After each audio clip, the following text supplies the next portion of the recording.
ومرة أخرى ترون هجبا بالفيد والقرن إمام النجباء mbokk jullit yi mbokk taalibe yi fu waay mën na rek di wax ashadu an la ilaha illallah wa ashadu anna muhammadan rasulullah si digalu xalifatul xam xalifa Medina Baye Cheikh Mouhamadul Mahi Cheikh Ibrahim Niass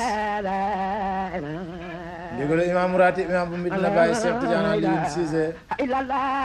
ak ci ndigalu porte-parole de la fayda Tidianiya Cheikh Mouhamadul Mahi Alioune Cissé waa daayira Ansaaru Diin bu Njaanjaay Wolof ñooy am mbégte ànd ak seen sëriñ seen muxadam di leen yëgal seen gàmmu gi nga xam ne dañ koy amal chaque année ren ñu jàpp ko 10 janvier 2026 fële sa Njaanjaay Wolof programme bi nag nii lay demee bu ñu xëyee danañu amal njàngum alquran wàccee fa ay kaamil bu tisibaar jotee ñu yekk añ yi ñu añ ba noppi suñu añee buñ jullee tisibaar takkusaan ba pare nag si la ñuy tertu gan ñi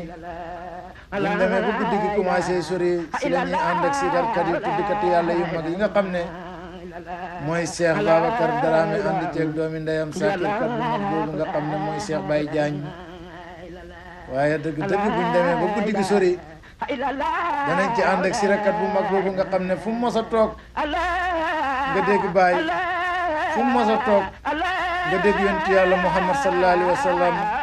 Cheikh Mouhamadul Hadi Ibrahim Niass borom baatu wurut yi kooku lañ war a ànd ak ci guddi gi waa daayira Ansaaru Diin bu Njaanjaay Wolof ne ànd ak seen sëriñ seen muqaddam di leen yëgal seen programme bi nga xam ne ñu ngi koy def chaque année ren ñu jàpp ko 10 janvier 2026 fële sa Njaanjaay Wolof ku dégg lii jàppal ne mooy sa woote ñu ngi ciy woo waa commune bu Diossone yëpp rawatina waa Diossone rawatina waa Kër Fafa Wali rawatina waa Kër Abdou Yacine rawatina waa Leeraan Samb rawatina waa Leeraan Wolof